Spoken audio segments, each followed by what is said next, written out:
Hello, and welcome again to POV with S-DEE.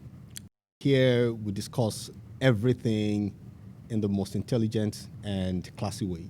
I have as my guest today someone that I can call amazing. That's my way of expressing this person's personality.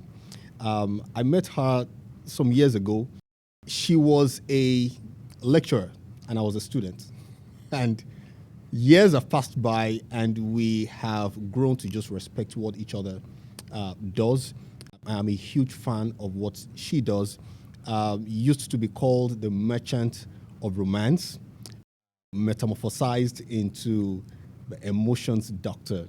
She's the founder of Emotion City and EQ House of Africa. Ladies and gentlemen, I am honored to have in the studio with me today the world-renowned Oyinkansola Alabi, the Emotions Doctor. Oyinks. Thank you. Thank you, Mr. Shego Dangote. It is my pleasure to be here. There are some Thank people you. who, Thank no matter you. how much I tell them that I've rebranded and I'm now SD, they will call me Shego Dangote. I have ceded It's that. already too late. Oh. You can't go back. Oh. Wow.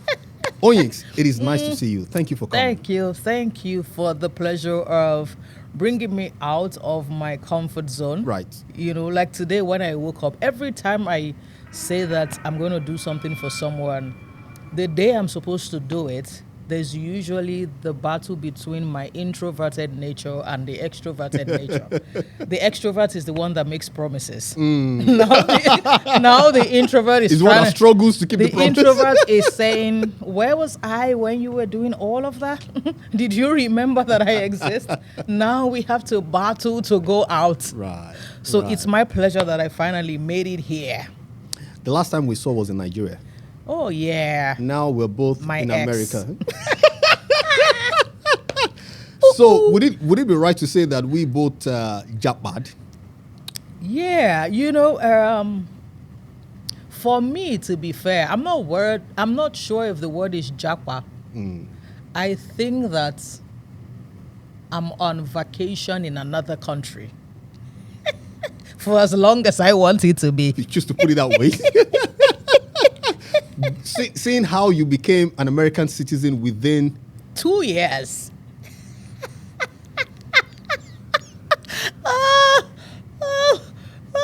Shego. we'll get to that. We'll get to that. Now, so on this podcast, right? I knew that if I was going to have guests on the podcast, there are certain people that must be here before the rest of my guests get here. Your top three. Top three. And I'll tell you why. Let me start off by saying this. You may not remember, but in my career, your organization was the first to give me my very first award. Wow.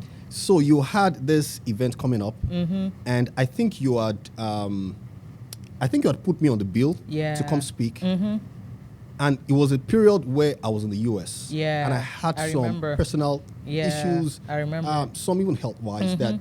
And at some point, I had to open up like girl, I'm sorry, I can't make it back to Nigeria. Yeah. But I think you had planned to hand over that award to me if I had come.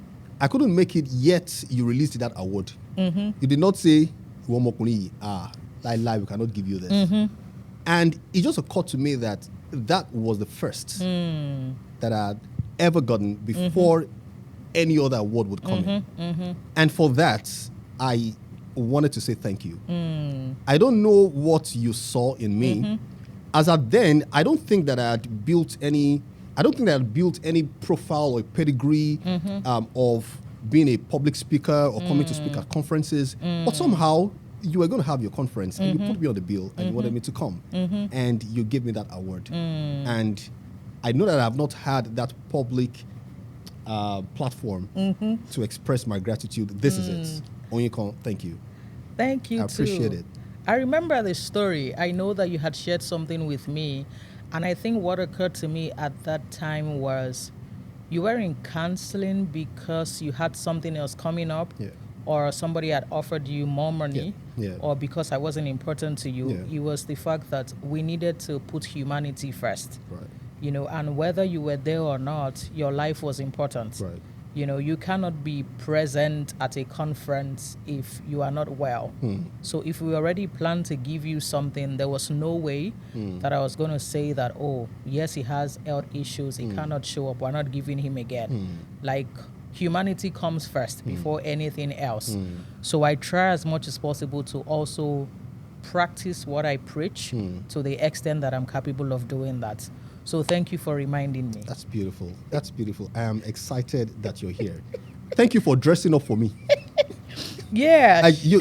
That's an inside joke between you and I. Like, I people, Shegu is my role model in the fashion industry. I cannot keep up.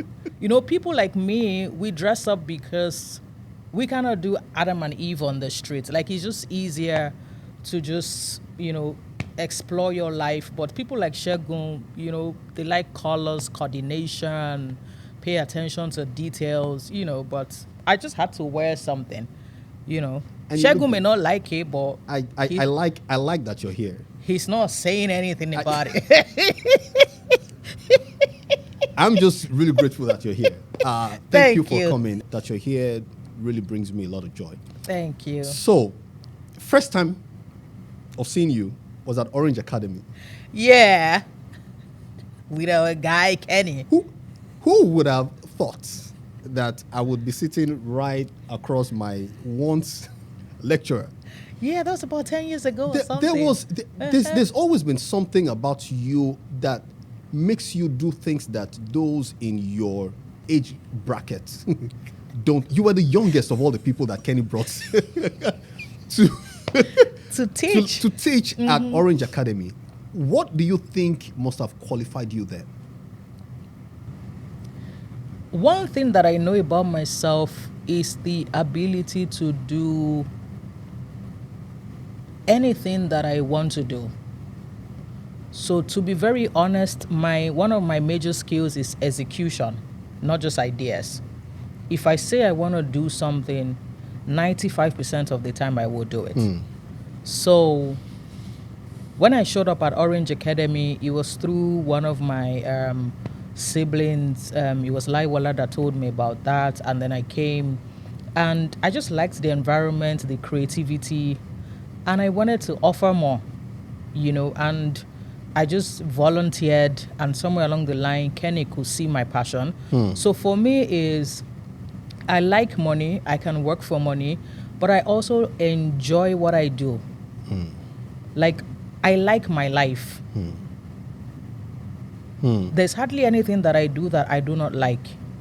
And I say no very often, because if it's not bringing me joy, it can bring me money, but joy is important to me. So almost everything that I do, I enjoy them.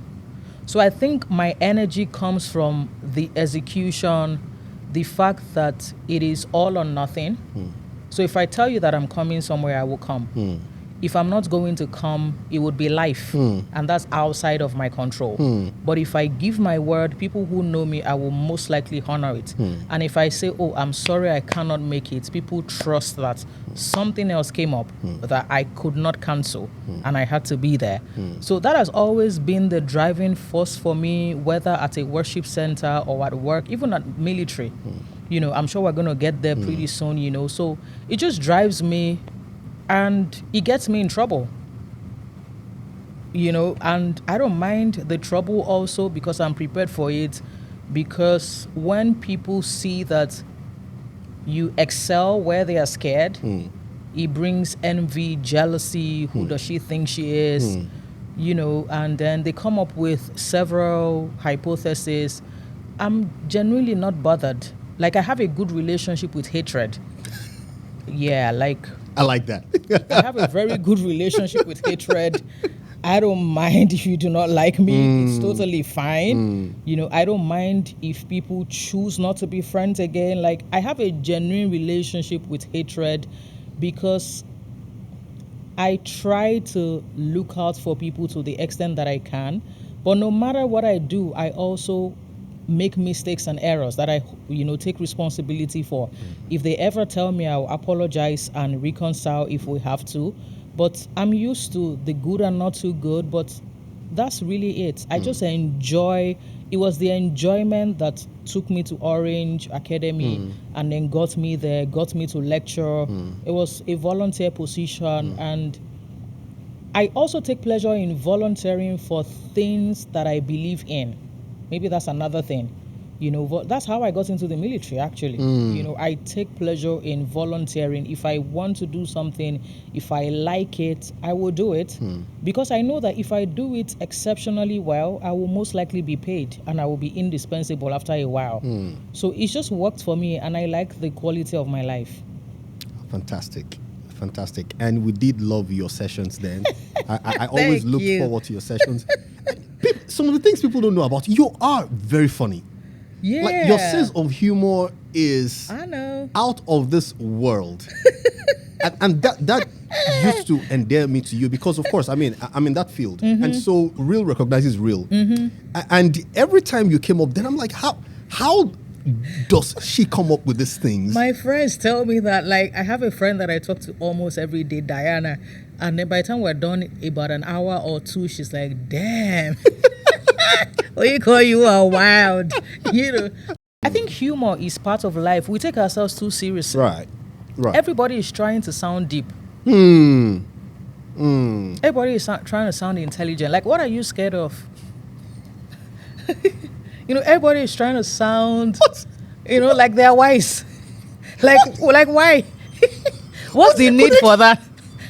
Like, what's the need for that package? Like, why are you? I don't mind being seen as a nuisance if I have to be. I don't mind being seen. I play. Like, life is real to me. I don't perform for anybody. So I won't see you and form an accent. I don't have any. I don't care. Like, if you understand me, there are some words I can't even pronounce well. Like, I go to Google and switch on Google pronunciation, and I try to cram it and I forget. And I say anything my mind remembers. Like, in fact, some of my team members studied English at school. They correct my English. There was one day I had to ask them, how do you know where there's comma, semicolon, apostrophe? Like, how do you guys know? You were taught that in school. She was like, did I sit in English class? I was like, now that you asked, maybe not. I don't know what I was doing, but I obviously didn't learn this. Maybe I thought I didn't need it. I don't know, but I didn't get all of this. People try to sound very successful. Like, if you go on social media, everybody is trying to show that everybody is announcing their progress reports. For what? So that just shows that something is happening in your life. I don't have that need. I don't care. When I announce anything, my darlings, I just need money. I need you to believe in my company and patronize me. That's all. When I hit my financial target, I'm leaving social media. I don't like talking to strangers every day. You're doing it now because you have to do it. I need money. Once I make, I know the money that I need. Once I make my $3 million, I'm off. Yeah. Just $3 million? Yeah, I don't want to be a billionaire. I don't need that kind of money. Billionaire in dollars, no. There's nothing I'm buying that I need so much. Yeah. To be fair, there's nothing I'm buying. People need it. I'm just not one of them. I don't have a need for a private jet. Yeah, I don't have a need for some cars. It has never occurred to me to... When I enter cars, I'm just like, hope you are not drunk. Like, just drive. Don't use me to do Formula 1. Don't learn with my life. Are you normal? Is everything okay? Yeah. Don't say because it's Rolls Royce, you want to try my spirit. I'm not here for spin spawn. No. Let's be well till I get out of the car. You can lose your sanity later, but while I'm here, you gotta be stable. Yeah, I just need $3 million. If they dash me today, I'm changing my number and I'm leaving social media. Just going to go to an island and just be sleeping and waking up. Yeah. Interesting.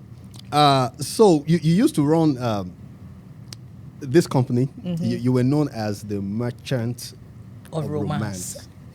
And I didn't know how much of a big deal that company was until Reverend Sam made a post about you. Yeah.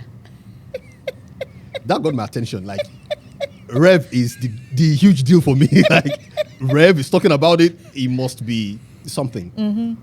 And one would have thought that you were doing so well and you were beginning to get endorsements, so to speak, from notable personalities like Isamadi Emi. One would have thought that you would continue to leverage on all of those endorsements, as it were. And then before one could say Jack Robinson, you had kind of pivoted into Emotions Doctor. Like, what's going on? So for me, everything I do is a calling. And sometimes they have seasons. So when I was doing Merchant of Romance, it was because I wanted to blend my creativity with romance and helping couples surprise each other, one another, and all of those things. And I did a good number of events. There were some that I posted on social media. That was one of the ones we invited you to. Right. I hosted Ali Baba, Auntie Joke and Uncle Lou Jacobs, Chief Pete Edochie, and some other good people, Mr. Jimmy Agbaje, just a whole lot. I had the privilege of working with many celebrities, a couple of presidents, based on, some of those things. And one of the challenges that I noticed was that some couples had issues exchanging gifts and being romantic. So I started paying attention to cause and effect.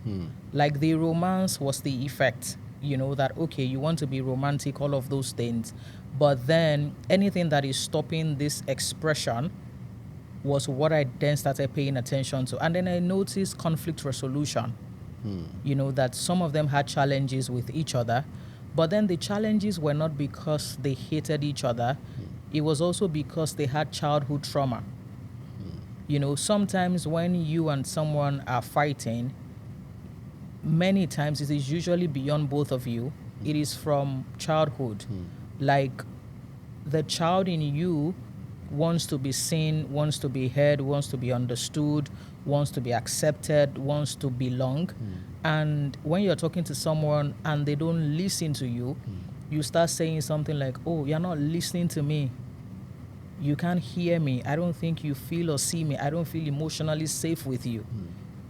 And someone will say, you say you don't feel emotionally safe with me, but I provide for you. There's CCTV everywhere in the house. I protect you. What more do you want from me?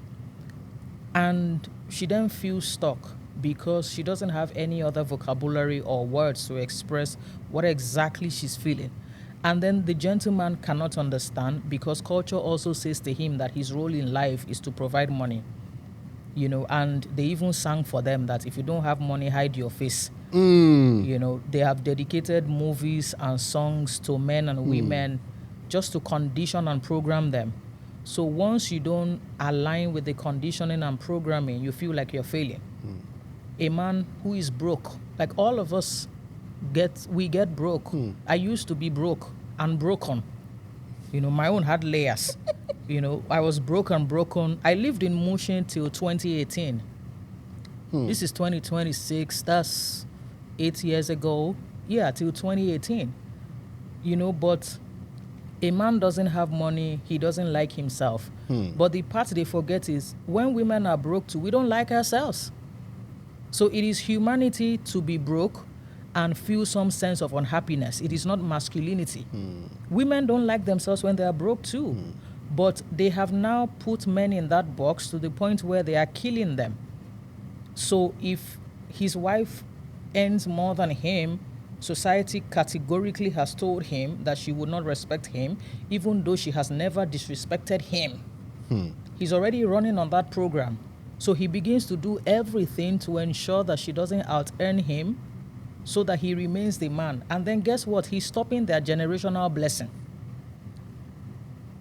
And the same thing as women. Women, some of them see themselves as, if I am not married or I don't have a child, I don't have any sense of worth. But guess what? We all file to worship centers and say that I'm complete in him, the head of all principalities and powers. But outside of worship center, you are not complete. There's a disconnect. You know, worship center says to us, and scripture says, woe unto him that put their faith in man. Not talking about a gender, in man. Right. But outside of worship center, do you understand? So there's no alignment between what we say in church and what we do outside of church. That's why we're so religious yet so wicked. Because there's no blend between our beliefs and our values. So romance led me to emotional intelligence. I was like, okay, let's go back to the foundation of human behavior. How are we expected to be as humans? Now that we're not in animal farm, it's not all animals are equal, some are more equal. How are we expected to be? How is a man supposed to be outside of this wicked conditioning? I see good men that have become monsters because of the script by society. They get into marriage, marry a good woman. It is meant to be partnership, but hell no. For them, it's an extension of colonialism. The colors have just changed. Now they are operating slavery at home. You say you want to wake somebody up by 3 a.m. to cook for you. What does that even mean? I can't even wake a dog. You know, and it makes sense to you. Like, how do you consistently... So I give them an example. I say, everything and the way you treat your spouse, whether you're a man or woman, if they treated you like that, would you stay? Many men say to me, no. And I'm like, so you're very aware that you are not human in this relationship. So what is fueling that inhumanity? There's some conditioning that they're supposed to be doing 48 laws of power in their marriage. Like, you chose one person amongst 8 billion. You were not forced to. Right. Neither was it that you were betrothed because we're Africans. Right. Do you understand? Like, you sat down, saw shape, saw voice, saw body, because you people start from exterior to interior. All of you, you start from exterior. It's not as if you say, I like the Spirit of God. It's not the Spirit of God that took you there. You liked what you saw. So you saw 8 billion people and you chose one. And this one person cannot see you finish. Why? Like, you've hidden your life for 7.9999 billion. And this one person that you chose, somehow you can't even listen to that person. Then I'm now asking, so if in your wisdom you chose your wife, but somehow you can't trust your wife enough to deliver wisdom to you, we should suspect your wisdom In the first place. I'll take that. So you are not as deep as you pretend. You are not as logical as you pretend. But guess what?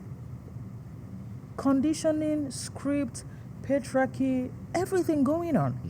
So Merchant of Romance just got elevated into emotions doctor to say, yes, we want you to deliver the gift, but you will not be able to deliver the gift if you don't understand who you are and how you run. All of us are operating systems. I know how I run, for example. I know what I like and what I do not like, and I know the things that I'm flexible about. And because I have an idea of that understanding, I also know my flaws. Part of it will be fashion.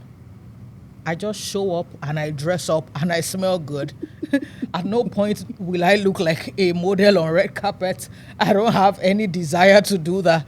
I don't have any desire to have wigs on my head and then I'm slapping my brain because something is itching me or something. I like it when I say it, but I have come to understand that I cannot have it all.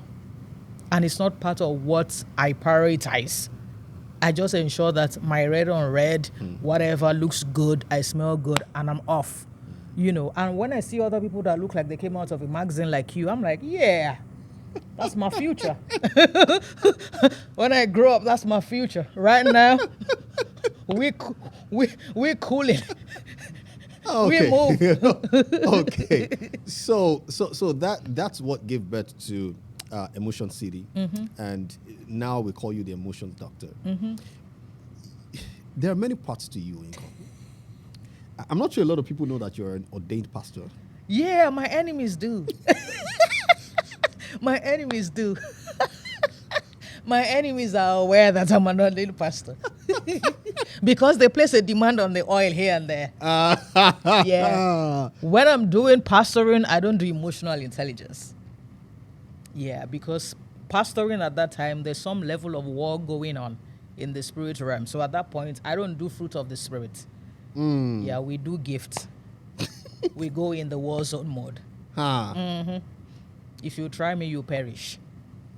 We don't. No cap. We don't say give your life to Christ now. It's Jesus that needs your life. I'm taking it. I'm taking the damn life. If you stress me, you go back to heaven. I'm not interested in you giving your life. Oh. You had enough time to do that. If you encounter me, you gone.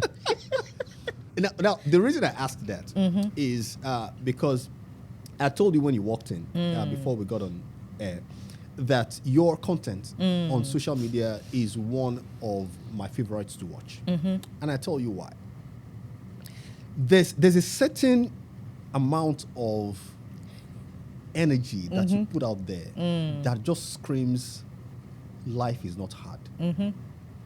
Don't take yourself too seriously. You talk as though, now it's not like you're pretending to live a life that's all perfect, without challenges and all that. We know that you have your own challenges, but somehow you have found a way to always put out this energy that, bro, life is not hard. Calm down. So I think because I genuinely don't want too much from life. I think that's what I should say. I just want to be happy, be at peace, be with my husband, and mind my business. I don't have any lofty dreams of living in one kind of whatever. I want a house full of joy and peace, not about the size. And I don't want too much from life. So I cannot relate with a whole lot of things that I see that people do because I don't want them. And to be very fair, I can afford quite a handful of things, but I don't want them. When I go to buy cars, all the cars I've ever used are Toyota cars. I remember one day I got into Oyinkan's Tesla. In fact, I danced, I did all of that, but I knew I couldn't buy one. It looks like a computer on the road. I was just seeing my laptop. I'm like, I'm driving a laptop. I'm like, these are for tech people. Like, illiterates like me just need a Toyota. Like, I cannot even form. I didn't even know how they opened their doors until September last year. So I have a friend who uses a Tesla, and then I just pressed something, and then it was the window that came down. And I'm like, can you open your car? And she started Life doesn't have to be done. Yeah. It's so complicated. But just something. I'm like, I think you need to be opening doors when I come. Like, I can't relate with what you're driving. Just like, please, can you just drive normal vehicles? Why are we in? And then she now told me that they can actually stop the car from their office or something. Maybe something. I'm like, I'm like, this is the reason why I don't have rich people's problems, because nobody's stopping my Toyota. Like, it's just me and my Kukere. Like, these rich people's problems. So to be fair, I think maybe because I don't want too much from life. I don't need too much money beyond the $3 million that I told you, and I don't just have those desires. And I don't think that the desires are wrong, but I don't have them. And I remember before I left Nigeria, I had 8 wigs. And I bought those wigs because my friends were selling wigs, and then one of my closest friends was a makeup artist. So she was always in my life trying to smuggle fashion into my life. But when I was leaving Nigeria, I just called another friend and gave everything to her. She was like, oh, are you not taking it to the US? I said, hell no. Like, do you know, every time I wear this, it's like I'm putting on somebody's head. Like, I see my friend on my head, like, I'm like, this is not me. So I think the minimalist lifestyle is just because of my life. I genuinely don't have, for example, when I was doing my trust and will that I think that everybody should have, I didn't have a problem giving out the monies I was giving to the people I was giving it to, because I don't like. In fact, in what I wrote, actually put that I should be cremated. And I remember one of the people that I put as trustee, or what they call those words, was like, wow, what is cremation? Let them bury you normally. I was just wondering, say, do you want to eat my body? I said, you people like stress, sha. Like, let them just carry you in a bottle and go home. Like, what is all this? They are now dancing. Ile lolo, ile. I said, you will not rest in peace, because they will be shaking. I mean, but you're a woman of faith. Aren't you going to rest? Go later, yeah. I don't even care. I don't care what happens when I'm gone. Like, I don't care about second life, third life. I'm not coming back here to do anything. You know, so I think that's really just it. Like, I don't care so much about a lot of things. So I remember even before now, people will say, oh, biological clock, you are not married. I'm like, I don't want children except my husband wants one. But genuinely, I don't want any. So I've never been bothered about, I like children. Before they say, it's because she hates children. And maybe something happened in her childhood. No, I got father and mother and siblings. So I didn't see it as a need. Maybe my husband, at a point we can get and think that, okay, maybe one. But genuinely, I don't have a biological clock that bothers me. And then people say, when you grow old, who will take care of you, blah, blah, blah. I'm like, who is promising you old age? It is by faith that we're all here. People be acting as if you don't see people drop dead. And then when you say, who will take care of you? Some parents have buried their children. Like, they had 3-4 children that are now in heaven. What do you say about those ones? So I'm like, I think we think that we're very important in the scale of things and we're in control. I think that's the problem. It's that controlling spirit. Yeah. It's that controlling spirit where people think that they are in control of so many things. We're not in control of a lot. You don't know who is dying, who is living, when and how. You know, there are so many people you and I know that are no longer here. It is by grace that we're sitting here. People wake up in the morning, they're not there at night. We're not better than them. And then people say, oh, pastors have died. Like, spiritual people have died. You know, so when people come out with, oh, who will take care of you in old age, I'm just laughing. This old age that all of you are talking about. You better let us even pray to God. And then even the children you're talking about, like, all of us are in this world, we can see it. And then this state that this world is in, you think that some of us are excited to add to it? Do you understand? Like, this world, all of us are seeing. The way things are that going I'm now. looking for escape. If there's somewhere to go and hide, I'm looking for the place. We are not thinking I should add mommy to it. I say, if I'm going to add it, the father had better be doing that, mommy and daddy. I'm just like a guest in the house. Like, okay, there's Santa Claus here. So I think that I'm very fluid and free, and my life is good.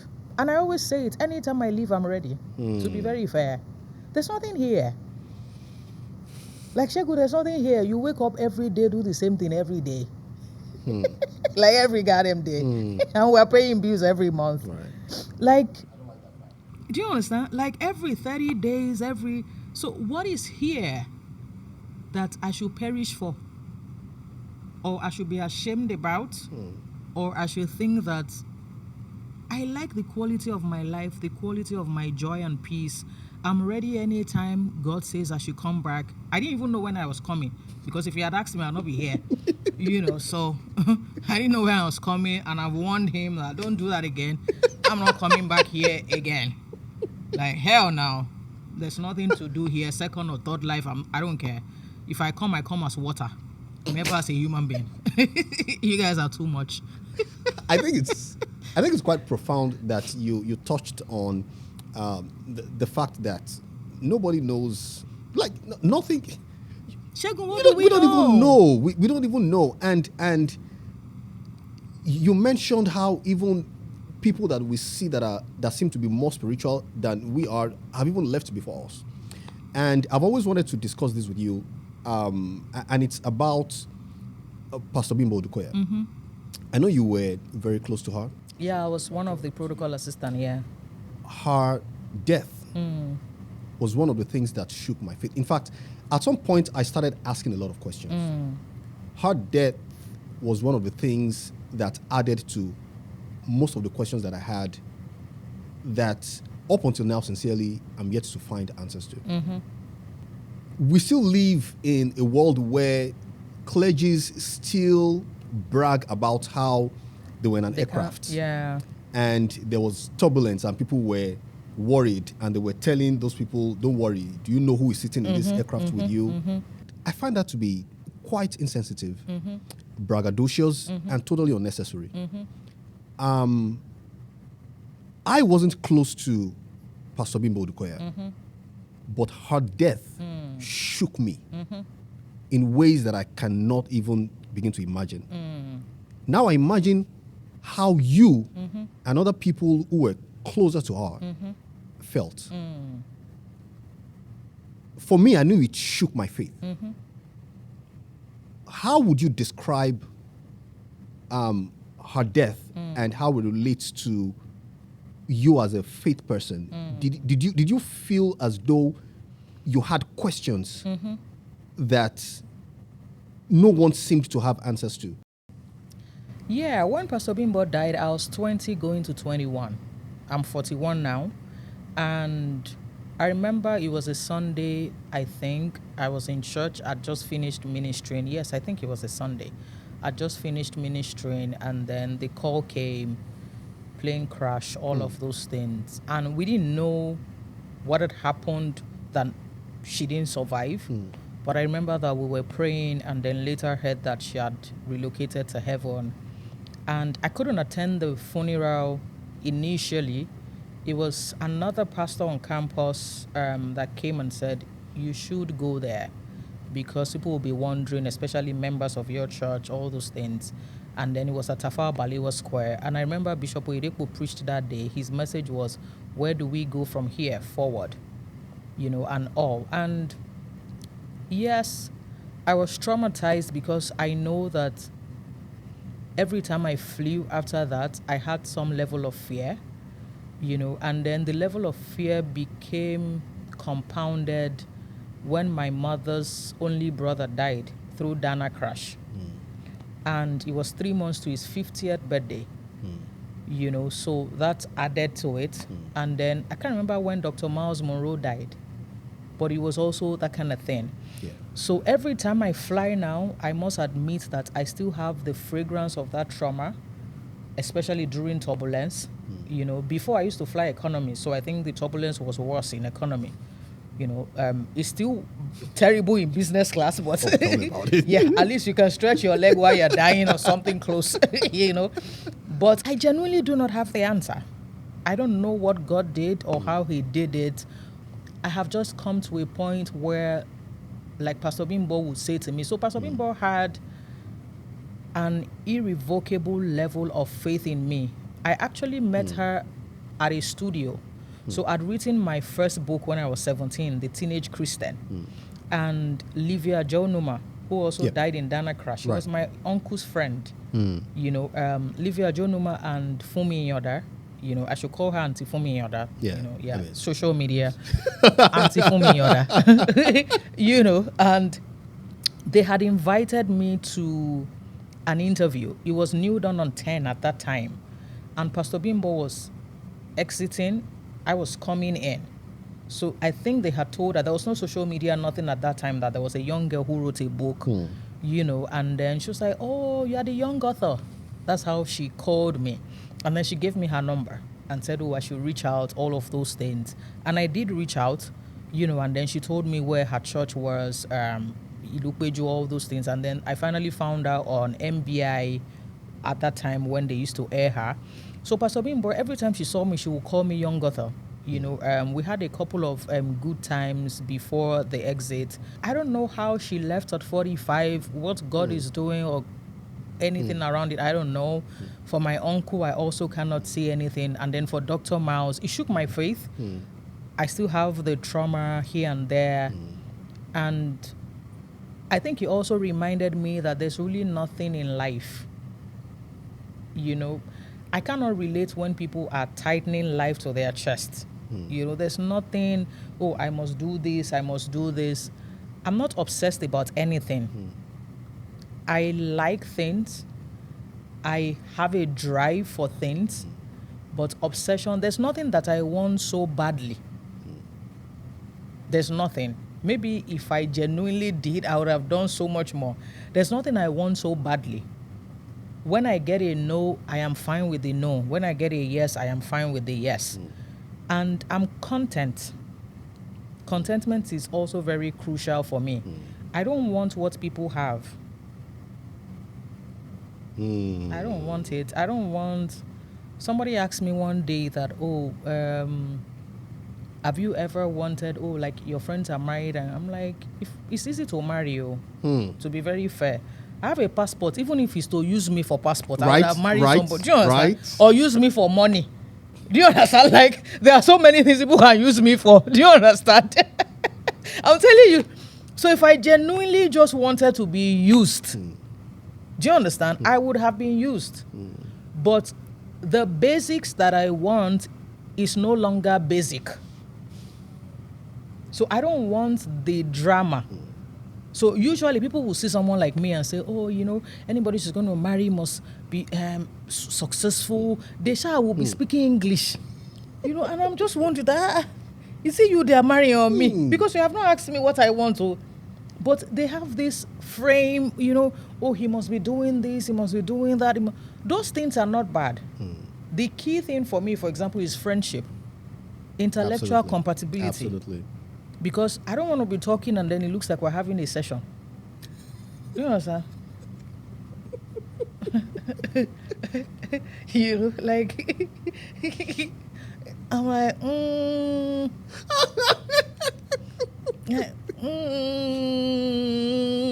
Intellectual compatibility is key. And it is not about bogus English. Do you understand? It's about being human. And not everybody is human. Some of us have forgotten how to be human. We now have masks and layers like onion. And then you can't lead with money because I'm not broke. Word. Do you understand? So you can't come and say, let me buy you one ticket to Kiriko. I've gone there before. So I would appreciate it, but you cannot. So let's remove money. What are we giving each other for the next 40 years of our lives? Empathy, compassion, kindness, consideration, respect, honor. I'm not here to cheat. Are you here to cheat? And then they begin to stammer. Like, you know, we're not all human. Nobody is perfect. Oh, yeah. Go somewhere else. Because when you start hearing nobody is perfect, that's sign. If you stay, you will see wonders. I'm telling you. I'm telling you, that's a sign. If you stay, you will see wonders. You know that if I genuinely just wanted... It's even easy to get a young guy. You know, there's some young guys who even want to marry people who are older. Yeah. And they're usually useful. Because I've seen... They're usually very good. Are you aware? In fact, the young guys that I've seen are usually more human than some of my age mates. So some of my age mates have layered trauma and PTSD. They've been through a lot. A lot has been through them. Those young guys are bringing it. Are expressive. They have emotional intelligence because they are the blend between that millennial and they're not Gen Z. They're just the early millennial. We are the late millennials. Right. So we are getting close to Gen X. Yeah. And then you will see that culture is still enshrined in us. Right. We're like statues. Yeah. You don't want to be sounding deep everywhere. Deep. It's our generation. Yeah. It's us. But the younger millennials, they cannot relate with us. Gen Zs, those ones, they're going to have like 3-4 husbands or what. Those ones don't even care. Like they may fulfill scripture that you've had 5 wives, 5 husbands. The one you are with, It's not even yours. they don't care. Those ones are going to liberate womanhood. And I'm here for it. I should have joined them, actually. I think I'm a mistake. I shouldn't be a millennial. I should be a Gen Z. I need to be adopted. I wish I had your kind of perception to life. Probably why you became a citizen of the US in 2 years. How does that even happen? So I came in through O1 visa, extraordinary ability, then migrated or blended into EB1, which is also extraordinary ability. Yeah. So I got both of them in about a year and a half. And then because I run my private practice, I was like, I wanted to volunteer in the larger community, that I wanted to understand the American culture better. I wanted to give back to the culture, give back to the community. Where is the best platform? And I didn't want a religious center because I've been in that space for a long time, decades. I wanted something else. So two friends who are veterans said, oh, you should join the military, and I'm like, oh, I have no desire to snipe anybody. Like, how are we getting to sniping? And they're like, no, go the mental health route and all of that. And it sounded interesting. So another guy that I know who is still in the military then told me about National Guard, U.S. Army, and I was like, oh, okay, let me just go find out. And, recruiters don't tell you the truth. Like full truth, So he told me the good part of it. I said, oh, I wanted to volunteer the mental health, behavioral health, and I got a wing of it. And then I got into the military. And when you get into the military, you must be a citizen because you cannot be defending the U.S. And then you are a citizen of another country. Right. So it is crucial that your allegiance and everything else is tied, to what we have, and that's how everything just, aligned. So if I did not go to volunteer, I would not have had the passport in 2 years. It was because I genuinely wanted to serve and I genuinely wanted to give back to the community, so it wasn't like some form of lottery or something. It was my heart of service, which is still what I'm doing, that gave me the passport and what looks like a fast track. Yes. Because I know fellow Nigerians, just hearing that a fellow Nigerian came to America and in 2 years became a US citizen, and it was because he joined the military. It's not an easy for that person thing. who is watching, who is saying, They need a green card to join. Yeah, they need a green card to join the military. So you can't just come from Nigeria and go and join. You must have a green card. And that means that you must show that you are a force to reckon with in the US, and you also are adding value to them.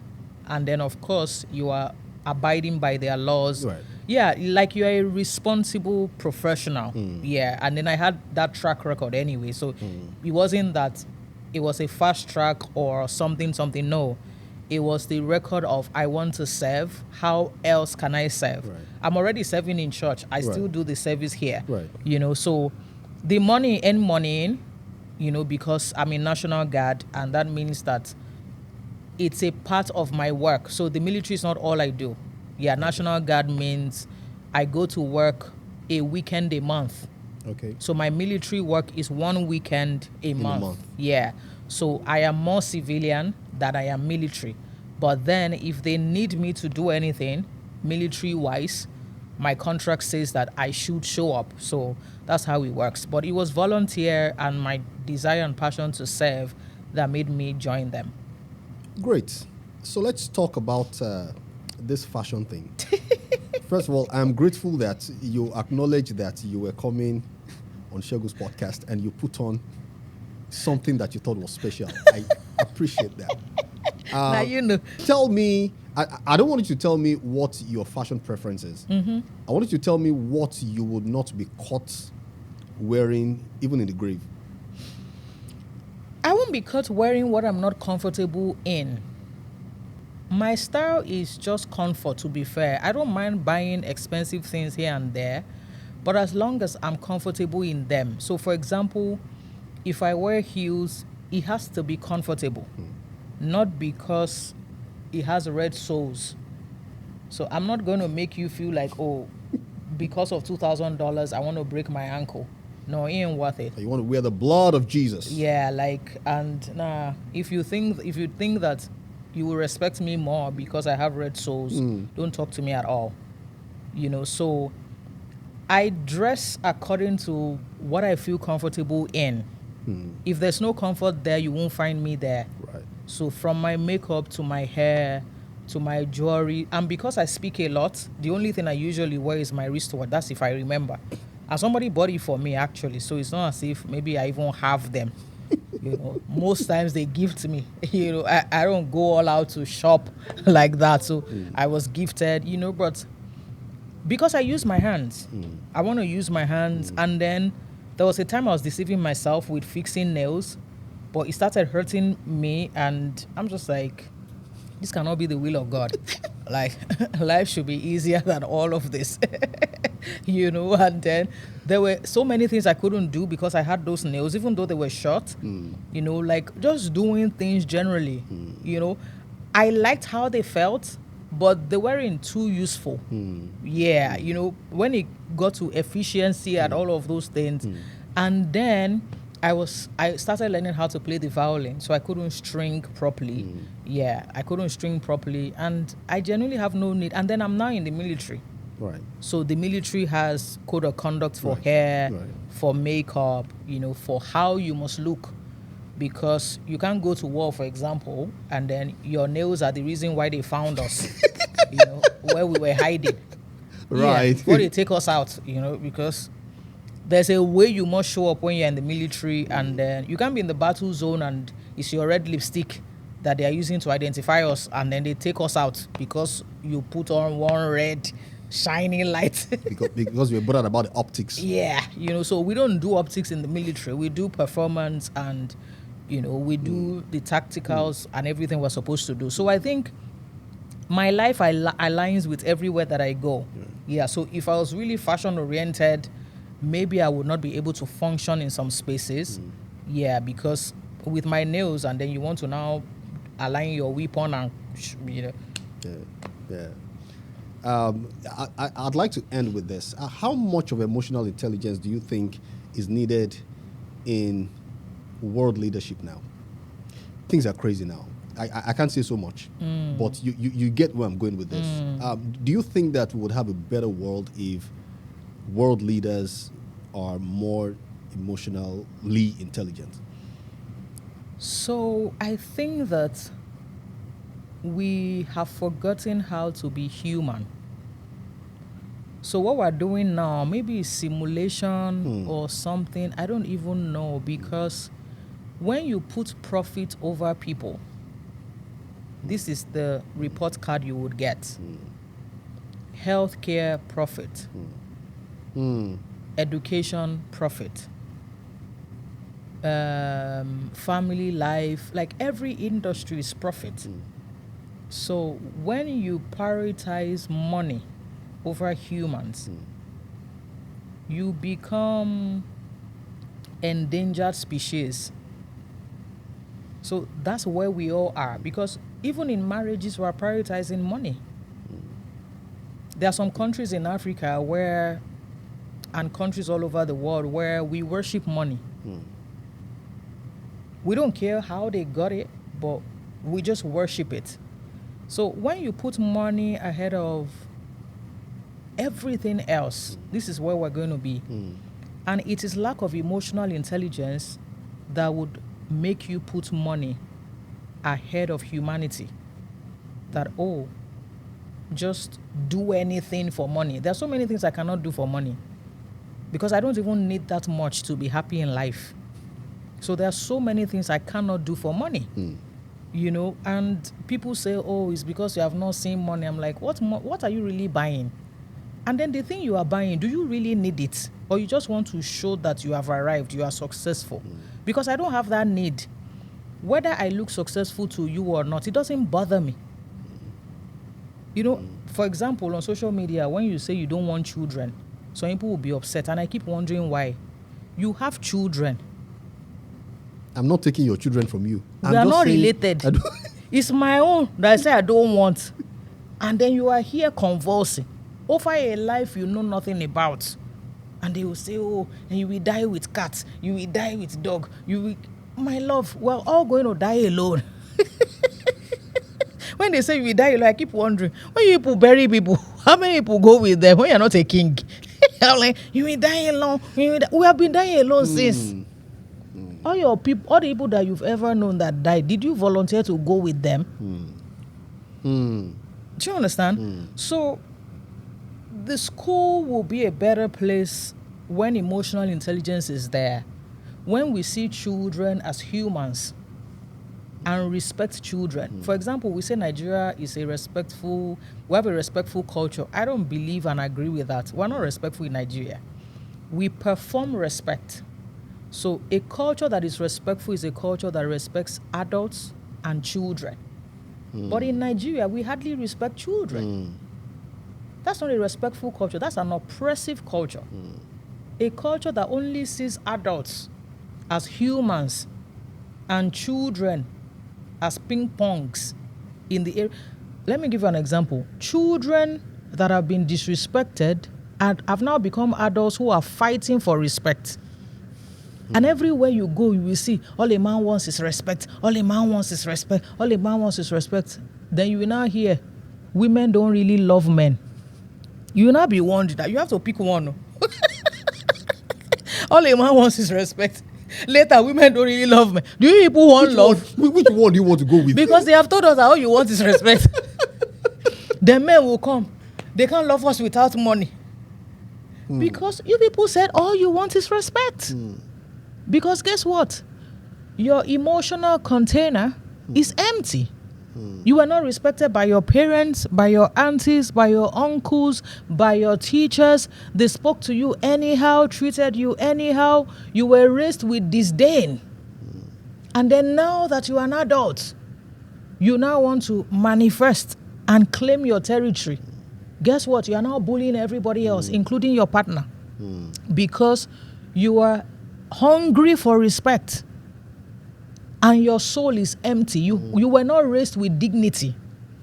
A culture that is respectful is a culture that has dignity for adults and for younger people.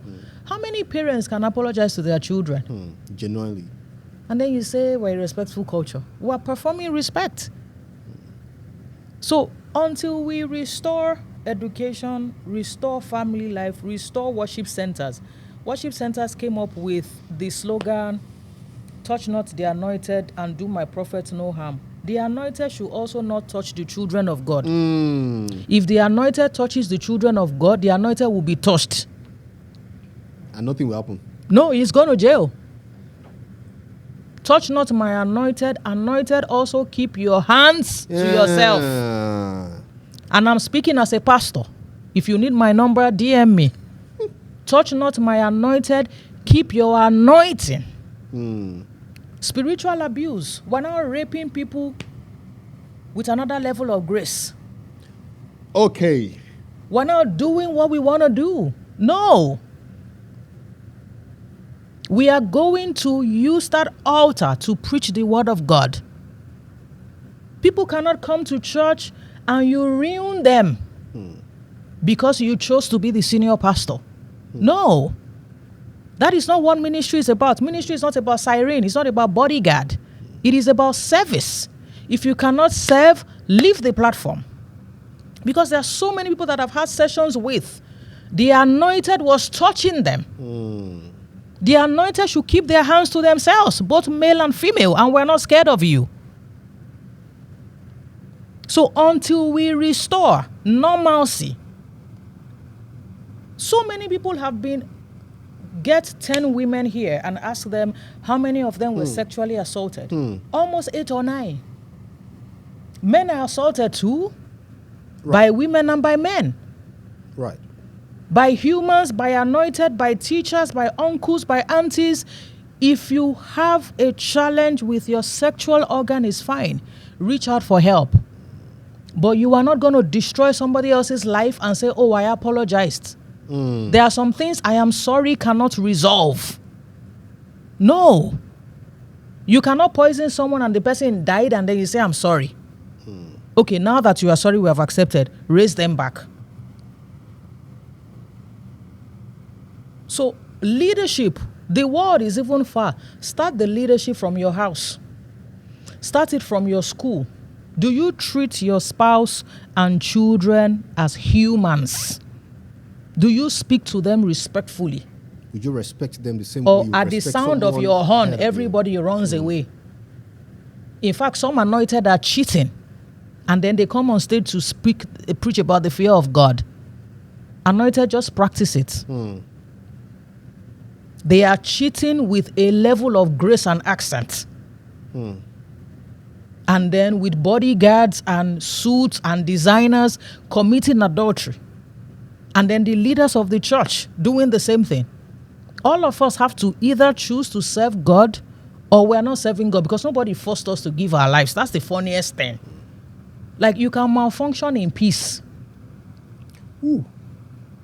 But you guys you just be smuggling everything in the body of Christ, and they'll say, oh, grace works for us. No, this grace is about to start working in 2026. Because now, when you mess people's children up, people like me will come online and come for you. And we have absolutely nothing to lose, because we're not scared of you anymore. We don't need your platform and your money. No, I don't even need to be popular. No, I don't need don't even invite me. If we are going to preach the word of God, we are going to preach the word of God. If you have issues, let's deal with those issues. Right. Because our generation went through a whole lot. From Gen X to millennials, sexual issues, both men and women. Guys have been raped, women have been raped. Issues going on in church. And then we're hiding everything. And then we're wondering why everybody is bleeding. When you cut people, won't they bleed? We cannot be surprised at what we started and what we cursed. So that emotional intelligence, gongo, is that fruit of the Spirit that we are all going to start practicing with the fear of God. If you don't have the fear of God, go and consecrate, go and pray, go and fast. Leave the pulpit alone. The pulpit is so flashy. And then they've turned it into English and motivational speaking, and then they do... It ain't working anymore. Yeah, like they just go up and down like they're doing vibration. We need consecration on the pulpit, not vibration. Yeah, stop vibrating for us. We're done. We need consecration. In and out of season, are you worshiping God, or are you telling us to worship God and you are worshiping Mammon? And then we can't use influencers to grow the ministry. Okay. We need Holy Spirit and God. Okay. All right. Yeah, the ministry of God is not tied to anybody. It is tied to God. So we have to go back to God. On that note, ladies and gentlemen, we have to bring this to a close. You are what I called you to be. You are amazing. I knew this was going to be... I knew I didn't have to ask you too many questions on this episode, and you brought it. You didn't just bring it. Some tables that you were still trying to look for carpenter to help us fix.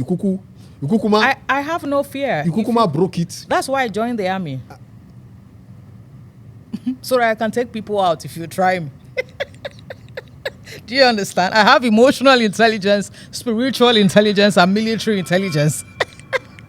So I'm not an easy prey. Can't touch this. Oyinks, thank you for being here. Thank you for this. This was hot. Thank you. I really, really do appreciate you. I adore the awesomeness of your personality. Sometimes when it seems like I'm trying to do too much, you're one of the people that I look at, I'm like, so you can see now.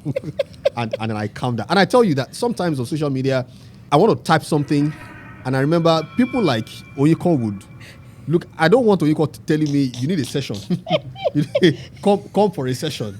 But this was really good. I really do appreciate you being here. Thank you. There's so much to still talk about, and I know that in the future we'll still have the platform to be able to talk about them. But I really, really do appreciate you for being here. Thank you. Thank you, everyone, for watching. Again, it's been POV with S-DEE, and it's been an absolute pleasure bringing this to you. Like I always say, please let's keep the conversations going. We will see you again on the next episode.